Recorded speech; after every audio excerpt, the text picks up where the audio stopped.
تو این ویدیو قراره که آموزش رفع لک داشته باشیم. درسته اولین ویدیو کانال منه، ولی دوست دارم یکی از کامل ترین ویدیوهای یوتیوب فارسی باشه. رفتم از همه جا در آوردم که چیکارا میشه کرد برای کاهش لک. تو ستینگ خود کالاف هست، توی گیم اسپیس هست، توی ستینگ گوشی هست. همه اینا رو میخوام بهتون یاد بدم. پس در ادامه ویدیو با هم همراه باشید. راستی اگر که یه سریاشو بلدید میخواید رد کنید، من ویدیو رو براتون بخش بندی میکنم که راحت تر بتونید بین جای مختلف ویدیو جابجا شید. میفهمید چی میگم دیگه؟ آره. خب بریم سراغ اولین قدم. ما باید وارد سکیوریتی بشیم. برای چی؟ برای اینکه این آیکون گیم توربو رو اضافه کنیم، چون حالت عادی نیست تو صفحمون. برای دسترسی راحت تر میتونید این گزینه گیم توربو رو پیدا کنید تو این قسمت. اگرم که نبود، دکمه قلم توی یه مربع میزنید اونو و اینجا اضافهش میکنید. اضافهش که کردید این تیکو بزنید، اینجا براتون میاد و حالا وارد گیم توربوتون میشید. وقتی واردش بشید دوباره باید اینجا وارد ستینگ خود گیم توربو بشید. وقتی وارد ستینگ شدید میاید پایین، قسمت هوم اسکرین شورتکات، اینی که اینجا من دارم دست میزنم، تیکش فعال میکنید. حالا تا عادی غیر فعاله، باید فعالش کنید و همین اضافه میشه براتون. اینطوری دسترسی ما هم به تنظیماتش راحت تر میشه. قدم بعدی چیه؟ قدم بعدی بریم تو ستینگ رفتیم، میرید تو اباد فون. فرقی نمیکنه شیائومی باشید یا سامسونگ. اینجا روی OS ورژن 7 بار باید کلیک کنید. من قبلا کلیک کردم و دیولپر برام فعال شده. شما اگه فعال نشده باید 7 بار روش کلیک کنید و فعالش کنید. خیلی هم میدونن دیگه، این چیز عادیه، دیولپر اپشن. وقتی که فعالش کردید یه چیزی اون پایین براتون مینویسه، میگه که دیولپر اپشن برای شما فعال شد. وقتی یکم بیاید پایین تو گوشه شیائومی وارد ادیشنال ستینگ بشید یا تنظیمات بیشتر و دوباره یکم بیاید پایین، یکم که چی تا ته پایین، این دیولپر آپشن اینجا رو میبینید. روش کلیک میکنید. خیلی جای عجق وجقی باید برید برای این تنظیمات.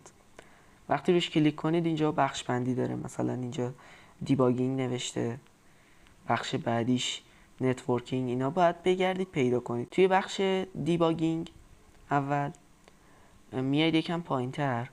اگه انگلیسی تو خوب نیست من بذارید براتون بشمارم: 1 2 3 4 5 6 7 8 9مین تیکو فعال میکنید که نوشته Enable GPU Debug Layers، اگه درست خونده باشم. اینا که فعال کنید، اون باگ ها و خطاهایی که ممکنه موقع پردازنده گوشی پیش بیاد، اونا رو جلوگیری میکنه، ازش کمتر داغ میکنه، به اصطلاح یه سری باگ ها رو رفع میکنه. حالا اگه دوباره یکم بیاید پایین، اینجا گزینه این سه تا گزینه رو توی بخش دراوینگ پیداش میکنید. این سه تا گزینه رو که من روش کلیک میکنم الان و همه رو میذارید روی 1 یا نیم. بذارید رو نیم، خیلی انیمیشن ها سریع میشه. خب الان ناکن من اینو که میذارم رو نیم، ناکن اینو چقدر سریع بازو بسته میشه. خدایی بذارم 2، ناکنید تغییرش رو اسم میکنید. برای انیمیشن های مختلفه. من خودم میذارم روی 1، هم خیلی سریعه، هم میشه دید انیمیشن. اگه بذارید رو نیم یا آفش کنید، اصلا آف که کنید دیگه انیمیشن نداره. بذارید رو نیم هم که اصلا انقدر سریع میشه که انیمیشنش قابل تشخیص نیست. همون بهتره که بذاریدش رو 1. اینا هم برای مثلا انیمیشن مختلف که اپ رو اینطوری باز میکنی، از اینجا باز شدن اپ، انیمیشن های مختلفشه بر اونه. و رابط کاربریتون یه مقداری سریعتر میشه اگه اینا رو بذاری روی 1. تو بازی اونقدر رو تأثیری نداره، ولی وقتی رابط کاربریتون سریع بشه یه مقدار دست خودتونم سریعتر میشه. حالا توی همون قسمت یکم دیگه بیاید پایین، چند تا خونه بیاید پایین تر، 2 تا گزینه میبینید اینجا، 2 تا تیکه که من فعالش کردم. یکیش نوشته فورکس MSAA. چی کار میکنه؟ برای گیم بیشتر، مثل همون گزینه‌ای که فعال کردیم جی پی یو رو یه مقداری بهینه میکنه براتون. گزینه بعدیش هم تقریبا همینه، میاد پس زمینه ها رو، اپایی که پس زمینه بازن و برای جی پی یو غیر فعال میکنه و فشارش رو جی پی یو برمیداره که عملکرد بهتری توی گیم داشته باشید. توی بخش همون دیباگینگ این بالا نوشته، یکم بیاید پایین یک گزینه داره به اسم گرافیک درایور پرفورمنس. این اگه واردش بشید نشون میده براتون این اپایی که داریده اسمشون رو اینجا میگردید، اون بازیایی که مد نظرتونه، فقط کال آف دیوتی نه، بازیایی که مد نظرتونه یا اپلیکیشنایی که گرافیک زیادی احتیاج داره انتخابشون میکنید. حالا من کال آف اینجا پیدا کنم، انتخابش میکنید و از روی دیفالت میزنیدش رو سیستم گرافیک درایور. چی کار میکنه؟ پیچیده است، توضیح ندم ویدیو خیلی طولانی میشه. اینو بذارید روی سیستم گرافیک درایور، بهینه میشه، یه مقداری سریعتر میشه بازیتون، FPS بیشتری میگیرید در واقع. بعد اینجا کارمون تقریبا تمومه، کار دیگه نداریم تو این ستینگ و حالا از دیولپر آپشن میایم بیرون. یه بخش دیگه ما تو ستینگ داریم برای رم مجازیه که شاید اسمشو شنیده باشید و خیلی چیز کاربردی هم هست. شما از اول نشون بدم، شما یه مقداری که بیایید پایین تو گوشه شیائومی وارد ادیشنال ستینگ که بشید، اینجا قسمت مموری اکستنشن اینجا میبینید گزینه‌شو توی بخش اسپیشال فیچر، سومین بخش میزنید روش و چند تا گزینه میبینید. اگه رم گوشیتون 8 باشه مثلا من، میتونید 8 گیگ اضافه کنید مجازی بشه. اگه 4 باشه میتونید 4 گیگ اضافه کنید. 6 باشه 6 گیگ اضافه کنید. در واقع میتونید 2 برابرش کنید که اضافهش کنید بذارید رو آخرین گزینه. مطمئن باشید که خیلی تاثیر داره، فشار الکی هم نمیاره به سیستم، اتفاقا کمک میکنه، بهینه میکنه سیستمو و یه جور رم اضافه است دیگه، انگار مثلا 2 تا 8 گیگ انداختی. الان من اگه نگاه کنید اینجا میبینید قسمت بالا نوشته 8 پلاس 8 گیگ available و این هم قسمتی بود که براتون توضیح میدادم. بخش اصلی گیم توربو، اینجا باید چیکار کنیم؟ اول تنظیمات اصلیشو بهتون میگم، بعد تنظیمات جزئی بازی. وارد ستینگ خود گیم توربو میشیم. توی قسمت جنرال ستینگ همه این تیکایی که اینجا هست باید فعال باشه، همش کاربردیه، چیز خاصی نداره تو جنرال ستینگ. توی بخش پرفورمنس الان بهتون میگم، الان وارد کال آف میشم من و اگه دقت کنید وقتی این صفحه رو میکشم کنار، الان اگه بوستو بزنم اسکرین رکورد قطع میشه، نمیزنم. وقتی بوستو بزنید یه گزینه این بالا سمت راست اینجایی که نوشته بوست پرفورمنس، همین توی کادره‌ای که گزینه بوست توشه، یه تیکی میاد براتون که اگه اون فعالش کنید میره رو حالت پرفورمنس. این تنظیمات هم برای اون حالته، این تنظیمات که اینجا داشتم میگفتم پرفورمنس مود برای اون حالت اون تیک است. وقتی پرفورمنس مود رو بزنید روش، تنظیمات جزئیش یه سری تیک داره، یکیش وای فای آپشنه، یکیش اپتیمایز تاچ کنترل، یکیش انهانسد آیدیو. اگه ستاشو فعال کنید که خوبه دیگه، هر ستاشو فعال کنید خیلی تاثیر داره. تو قسمت پرفورمنس اپتیمایزیشن اینکه باید آن باشه، چیزی نیست که آفش کنید، باید آن باشه همیشه. حالا یه بخش دیگه داره که اون خیلی مهمه، مموری اکزپشن. آره اگه بزنید روش ببینید بازیایی که مد نظرتونه، برنامه‌هایی که سنگینه نیاز به رم زیادی داره رو تیکشو فعال میکنید.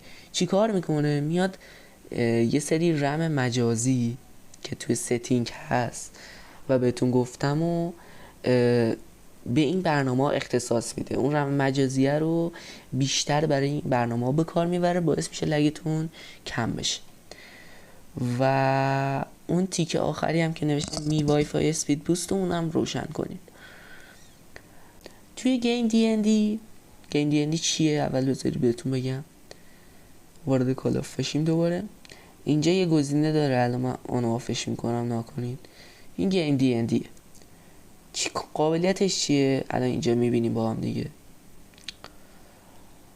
گیم دی ان دی چی کار میکنه؟ enhanced experience رو میزنیم. این تیکا رو داره، هر کدومش بهتون میگم، میتونید آف کنید طبق سلیقه خودتون یا آن باشه. خیلی این توی پرفورمنس بازی تأثیری نداره. ترن آف اوتو برایتنس که معلومه دیگه، نور صفحه که اتوماتیک کم و زیاد میشه رو گزینه‌شو آف میکنه. ترن آف ریدینگ مود چیه؟ همین که فعالش میکنید صفحه مقداری زرد میشه، نور آبی از صفحه حذف میکنه. اگه تیکه اینجا فعال باشه میاد اون گزینه رو آف میکنه، یعنی ریدینگ مود رو آف میکنه و صفحه نورش برمیگرده به حالت عادی. ریستریک اسکرین شات گسچر اگه درست خونده باشم، خیلی یه مقداری پیچیده است. یه سری گزینه داریم ما تو ستینگ، مثلا شما دوبار بزنی پشت گوشی اسکرین شات میگیره، یا 3 تا انگشتو با هم رو صفحه بکشی اسکرین شات میگیره. اینو اگه فعال کنید میاد اون گزینه ها رو آف میکنه. دی ان دی تون رو فعال کنید، این تیکش هم فعال باشه، اون گزینه رو آف میکنه و اپتیمایز میشه یه جورایی. گزینه آخرم یه جوریه که نوتیفیکیشن بیاد یا زنگ بخوره گوشیتون، پیامکش از این بالا مزاحمتون نمیشه یا نمیاد تو صورتتون. ولی یه بدی که داره، شما دیگه سفر رو نمیتونی مثلا بکشی پایین اینجا نورتو کم و زیاد کنی یا چه میدونم نت و قطع و وصل کنی، هر کار دیگه نمیتونی سفر رو بکشی پایین و این باگیه که داره و رو مخه. واسه همین من آفش کردم، وگرنه چیز کاربردی بود اگه این مشکل رو نداشت. خب توی بخش اصلیش باید بریم تو ستینگ خود بازی مد نظر. ما اینجا کال آف دیوتی انتخاب میکنیم، شاید واسه شما نباشه. این به علاوه بالا سمت راست اگر بزنید یکم ثبت میکنیم. اینجا گیم هایی که دارید به گیم توربوتون اضافه کردید نشون میده. من اینجا یه سری اضافه نکردم، برنامه مختلف و اینه که اضافه نکردی سمت راسته، اینو که اضافه کردی سمت چپه. کالافو باید از سمت راست انتخابش کنی، اضافهش کنی، میاد تو ستونه سمت چپ.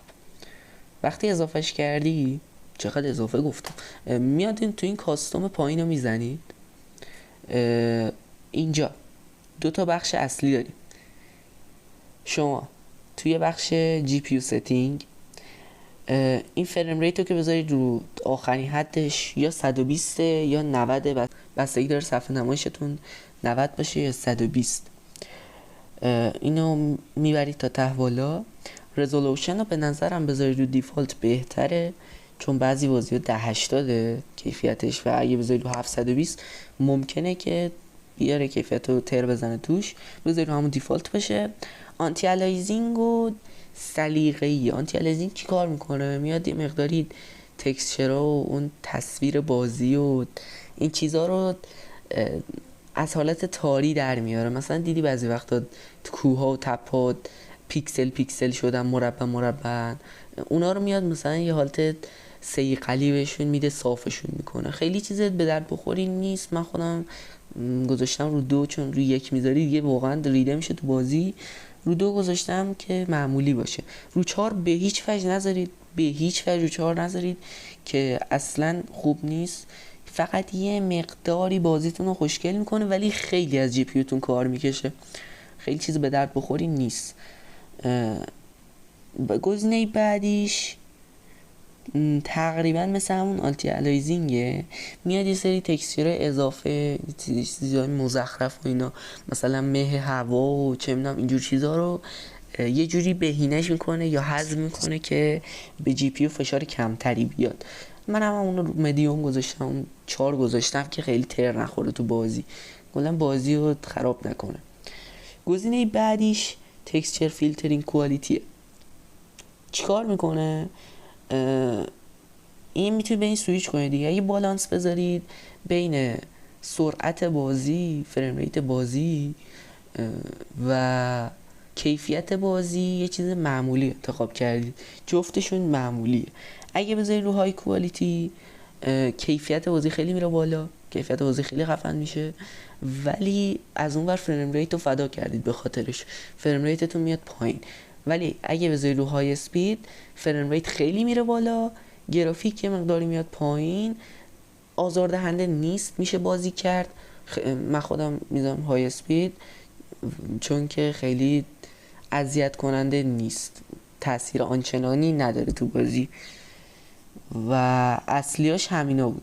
شما و یه چیزی رو یادم رفت بگم، وقتی که وارد این قسمت میشید حالت عادی رو دیفالت گذاشته، برای اینکه بتونید تنظیماتی که من انجام دادم و انجام بدید باید بیاید رو بذارید رو حالت کاستوم.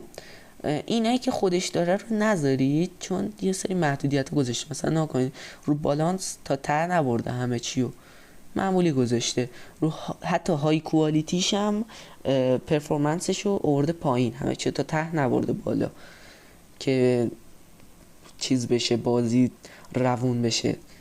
گفته که بذار یه مقداری فشار رو جی پی یو کم کنم، ولی ما نمیخوایم اینطوری باشه، خواهیم تا میتونیم بازیمون رو روون اجرا کنیم. پس میذاریم کاستوم و تنظیماتی که من گذاشتم و دیگه براتون توضیح دادم، طبق سلیقه خودتون تنظیم میکنید.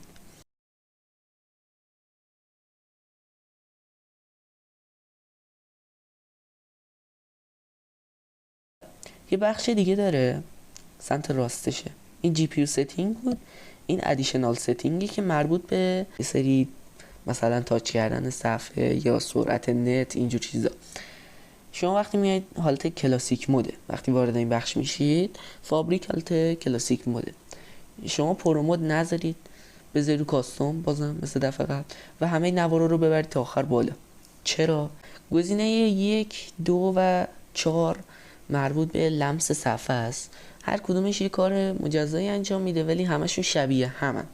اگه تا ته ببرید بالا تاچ صفحتون خیلی ملیح و روون و بدون لگ و باگ میشه و فشار آنچنانی هم به جی پی یو نمیاره و خیلی تاثیر خوبی هم تو بازیتون داره. ولی اگه میخواید تاثیراتش هم حس کنید میتونید همش تا ته بیارید پایین و برید تو بازی تست کنید ببینید چه جوری میشه. حالا من گزینه 1 و 2 و 4 رو گفتم، گزینه سوم با اون سه تا گزینه خیلی فرق داره و یه آپشن استثنایی خاص و اصلا یه چیز اوپیه، چیته قشنگ. چیه؟ ایم اسیست میده بهتون. هر بازی شوتری میخواد شوتر باشه، هر بازی شوتری میخواد باشه، ایم اسیست میده بهتون. واقعا هم میده، من این تست کردم، ایم اسیست رو حداقل 10% بیشتر میکنه. اگه گوشیتون شیائومیه و این آپشن رو داره حتما نوارش رو تا ته ببرید بالا. تو کاستوم شما همه رو ببرید بالا، انا همه رو هم براتون توضیح دادم، کارهای همه رو هم گفتم بهتون. میتونید تا ته ببرید بالا، میتونید هم نبرید، سلیقه خودتونه، بهتری که ببرید. خب تنظیمات کالاف اینجا تموم نمیشه. وقتی بری تو کالاف و گیم توربو رو باز کنی، از این قسمت شورتکاتشو بیاری روی ستینگش بزنی، اینجا یه بخش جدید داری، یه بخش ادیشنال ستینگ که تقریبا مثل اون ستینگی که الان داشتیم کار میکردیم ولی یه بخش اضافه داره که الان بهتون نشون میدم. میریم تو کال آف دیوتی و اگه بیایم پایین تر یه چیزیه که خیلی ها باهاش مشکل دارن و هنوز نتونستن درستش کنن، حتما خاموشش کن. این چیه؟ حالت عادی رو مدیوم گذاشته برای شما. میاد این قسمت هایی که مشخص کرده آبی کرده رو یه لمسش رو یه حالتی میکنه که شما تو اون قسمت اگه دکمه چیزی داشته باشی باید دستتو نگه داری تا اونو تاچ کنه، دستتو نگه داری، بعد 2-3 ثانیه تاچ میکنه اونجا رو. برای چی اضافه کردن اینو؟ برای اینکه مثلا دستت گوشه یه صفحه میخوره یا صفحه تاچ نشه. اینو حتما آفش کنید چون من خیلی از این ضربه خوردم، حتی این مدت این گرم تاچ گوشیم خراب شد به خاطر این. و این گزینه اضافه‌ای بود که میخواستم بهتون بگم. حالا یه گزینه بعدیشم که خود بازی میشه تنظیمش کرد، رنگ تصویره که بر اساس سلیقتونه دیگه. استرانگ خیلی صفحه شفاف و روشنه ولی بیش از حدم روشن نیست، مثل اکستریم که میذاری خیلی روشن میشه دیگه. مثلا اگه بخوای تو تاریکی بازی کنی نمیتونی انیمو تشخیص بدی، همه چی خیلی روشن.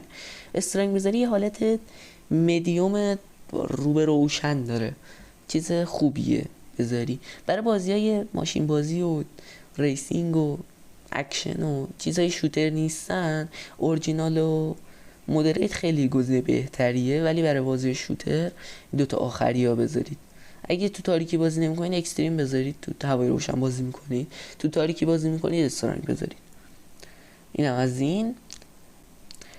تو ستینگ کالاف یه سری تنظیمات هست که اونا رو الان بهتون میگم و اگه اجراش کنید که خیلی به نفعتونه. دیدید الان کجا اومدم دیگه؟ اومدم ستینگ، تو آیدیو ان گرافیک کوالیتی رو داریم که گرافیک دیگه، من چی بگم به تو، گرافیکو بذاری لو. کی میاد مثلا بذاره رو های وری های، رو مدیوم میذارن، رو لو مدیوم خیلی میذارن، ولی رو های وری های اصلا نذارید. درسته بازی خیلی قشنگ میشه اگه خواستید، بعضی وقتا مثلا برای اشغال میتونید بذارید تست کنید، ولی اگه میخواد خیلی حرفه‌ای بازی کنید بذارید رو لو، یا اگه مثلا گوشتون میکشه فریم ریت بالا بهتون میده با گرافیک مدیوم بذارید مدیوم، ولی ترجیح من همون لوه. من میکشه ولی لگ میگیرم یه مقداری، بذارید رو همون لو. بخش پایینیش فریم ریت، لو میشه فریم ریت حدود 20-25 فریم، مدیوم میشه بالای 30 فریم، های میشه بالای 45 فریم، حدود 45 فریم، وری های میشه زیر 60 فریم، حدود 50-55 فریم، و مکس که میشه این گزینه 60 فریم فیکس بهتون میده. و اگر گزینه اولترا هم داشته باشید اولترا بهتون 90 فریم میده که تفاوتش با 60 فریم خیلیه ها، 30 فریم تفاوت بهتون میده که اگه تا الان نذاشتید واقعا ضرر کردید. حالا خیلی ها میان میپرسن اینا چیه؟ اینا برای رنگ تصویره که تو همون ستینگ گیم تور رو میتونستیم مشخص کنیم، خیلی چیز مهمی نیست، یعنی اونقدر ها تو بازی تاثیر نداره، ولی اگه خواستید تنظیمش کنید باید گرافیکو بذارید رو مدیوم، تنظیمش کنید، گرافیکو برگردید رو لو، بازی رو ببندید باز کنید، حتما با بازی ببندید باز کنید. اگه همینطوری بذارید و گیم رو استارت کنید تو گیم بیاید بیرون میبینید که برگشته حالت عادی، باید حتما بازی ببندید و باز کنید. ولی من همون داینامیک رو دوست دارم، خوبه داینامیک. و اینم از رنگا. قسمت بعدی که یه سری تیکه زیادی داره، من همشو نمیدونم حقیقتا، چون خیلی گرافیکامو نمیبرم بالا که این تیکا واسم فعال باشه، میبینید همشون خاکستری هن و همش برای جنبه خوشگلی دارن، همشون جنبه خوشگلی دارن، هیچ کدومشون ربطی به چیز نداره، فریم ریت بازی نداره. اگه روشنشون کنید فریم ریتتون میاد پایین ها، نه اینکه ربط نداشته باشه، ولی میگم مثلا آن آفش فریم ریت رو دستکاری نمیکنه، گرافیک رو دستکاری میکنه، غیر مستقیم رو فریم ریت تاثیر میذاره. که آنتی الایزینگ که بهتون توضیح دادم اونجا حتما آف باشه، خیلی چیز کسوشریه. آنتی الایزینگ رو چه مولتی چه مود زامبی چه بتل همیشه آف کنید. ریالستیک اسکوپ رو میتونید آن کنید میتونید آف کنید، خیلی تو پرفورمنس بازی هیچ تأثیری نداره، اصلا نداره، اصلا مهم نیست. و بخش دیگه هم نمیمونه وسط ویدیو، چرا اینوایت میدی لاشی. میرسیم به این آخر لیست که یه سری جزئیات داره باید براتون توضیح بدم، اینوایت ندید.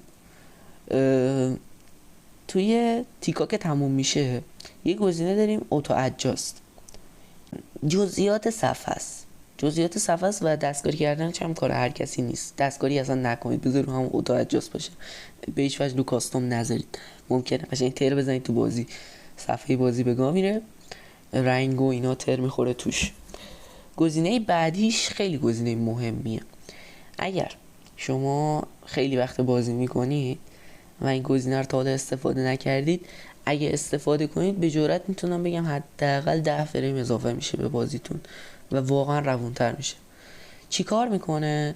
تکسچرهای بازی ریلود میکنه، یعنی اون باگایی که توش بوده از بین میبره، دوباره لود، مثل آنتی ویروس میمونه تقریبا، و اون تکسچرهایی که قبلا بوده رو یه بار از نو لود میکنه که اون باگایی که توش بوده از بین بره و فشار اضافی به جی پی تون نیاره، باعث میشه فریم ریت بالاتری بگیرید.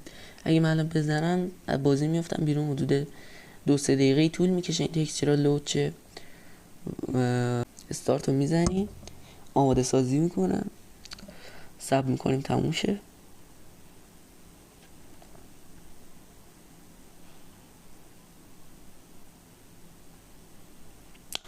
خب داره تموم شد. حالا اگه استارت رو بزنم، بله اگه گیم انداخت بیرون و اگه دوباره برم تو گیم، چون من اینو 2-3 روز پیش زدم خیلی تاثیر ایجاد نمیکنه، ولی اگه شما خیلی وقت استفاده نکردید از همچین چیزی یا اصلا نمیدونستید این چیه، قطعا اینو استفاده کنید، بازیتون رو روونتر میکنه. و 2 تا تیک دیگه بعدش هم بود، اونم براتون الان توضیح میدم. خب اون 2 تا تیک بعدش هم که گفتم براتون توضیح میدم، یکیش سوپر رزولوشنه، یکیش اپتیکال پرفورمنس آف اسکوپه که واقعا جفتشو آف کنید اگه گوشیتون پایین رد است. اگه آنش کنید ممکن حتی بازیتون کرش کنه، چون خیلی خیلی میاد تکسچرهای بازی، اون کیفیت بازی میبره بالا، یعنی از حد توان خیلی از گوشی ها میبره بالاتر، فشار ناموس میاره به گوشی. اصلا این دوتا رو آن نکنید. و اون گزینه SSAD هم نمیدونم چیه، ولی فکر میکنم برای آیپد یا سیستمای یا گوشی‌های خیلی قوی فعال باشه. گزینه همون مثل همون سوپر رزولوشن تقریبا، همشون مربوط به تکسچرهای بازی، یعنی تیکای آخری همشون رو آف کنید، اصلا روشنشون نکنید. خب حرف دیگه ای نمیمونه. ممنون که این ویدیو رو تا آخر تماشا کردید. اگرم که تا آخر تماشا نکردید، بخشای مختلفش رو دیدید، بازم اگه به کارتون اومد تو کامنت برام بنویسید، ویدیو رو هم لایک کنید، سابسکرایب هم بکنید، چون قراره ویدیوهای آموزشی و گیم پلی و این چیزا براتون بذارم. ساب کن دیگه.